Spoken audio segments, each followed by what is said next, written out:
Today we're going to be taking a look at one of the most legendary weapons from One Piece in real life. We're going to be unboxing every single one of our Enmas to show you what they look like in all of their glory.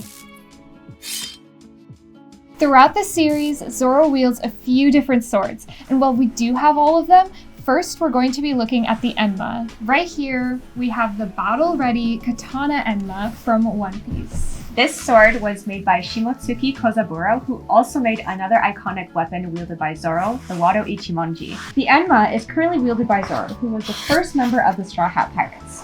He's one of those characters that exemplifies strength and determination through his sword skills, despite only being a human. He's known for his impressive three-sword style, wielding a blade in each hand and one between his teeth. In One Piece, Meito are famous and powerful weapons ranked by their quality. The Enma falls into the second highest grade, being one of the 21 great grade swords, alongside others like Ame no Habakiri, Wado Ichimonji, Shusui, and Nidai Kitetsu. The Enma, while incredibly powerful, is also extremely difficult for its user to control. And yet, after intense training and practice, Zoro beautifully wields this powerful blade, showcasing abilities fit for the greatest swordsman of all time. And here is the beautiful Enma.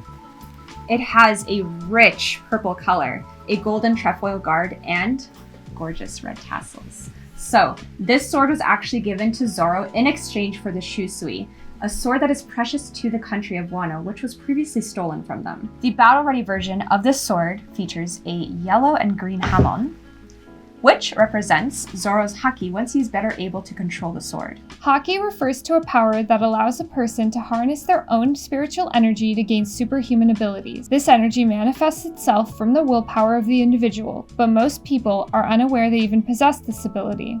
The Enma has the ability to drain a significant amount of Busoshoku haki from its wielder. It took Zoro quite a bit of time to tame it. So, the Enma wasn't always depicted in this deep purple color. When it was first drawn, it was actually colored black and gold instead, which we also have a battle-ready version of right here.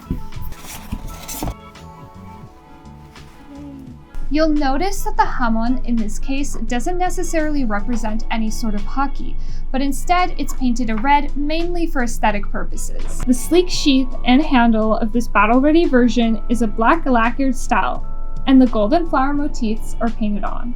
The Enma's design is pretty consistent otherwise. It is a Shobuzakuri style katana. These types of katanas have a curved tip on the blade and an absent yokote, which is the border between the tip and cutting edge. This makes slicing very smooth, but the tip very fragile. The details of the design are both elegant and distinct, with trefoil cutouts on the kashira, which is the pommel, and the kojiri, which is the cap at the end of the sheath, also having a knobbed ring above the design. Lastly, there are several wrappings along the handle and sheath of the katana, most notably the red cord with the fun tassels.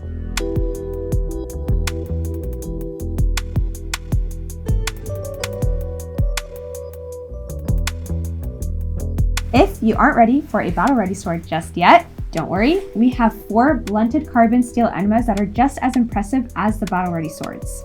For the anime-accurate versions, we have 3 options with minor visual differences. They all feature a slightly different shade of that rich lilac color for the lacquered handle and sheath, and of course, the thick golden trefoil-shaped guard, but the designs of the kojiri and kashira vary. My favorite version is the second edition, which has a gold that sparkles beautifully and contrasts really nicely with the purple and the rest of the sword. And here is the manga-inspired version in black. It comes with a sleek, glossy black sheath. Let's check out the blade. 3, 2, 1. Wow. So once again, the blade of the sword has a red hamon with a flame-like pattern on it, and a black nohi, which I think just matches perfectly with the black, golden, and red design of the rest of the sword. A talented swordsman can make a sword's blade permanently black after numerous battles. These black blades are incredibly resilient and are a mark of a weapon that has achieved superior strength. If you're able to turn a blade black, the grade of the weapon could rise up in rank.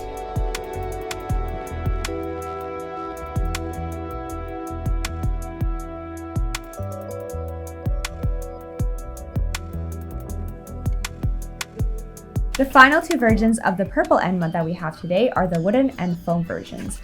And these are usually great for cosplayers, especially those attending conventions, since they are usually safe to be used as props. And these are just a little different than everything we've already seen.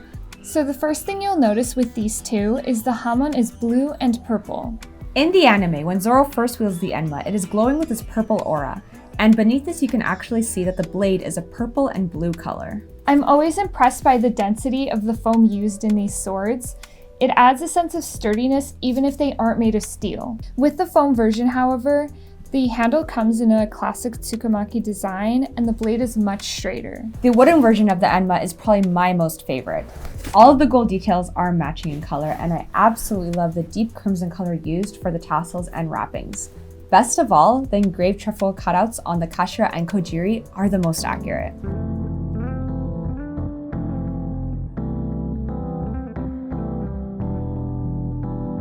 So, which version of the Enma is your favorite? When it comes to choosing the best sword, let's take a note from Zoro and choose whichever speaks to your inner haki. Thanks for joining us for another Sword of the Month feature.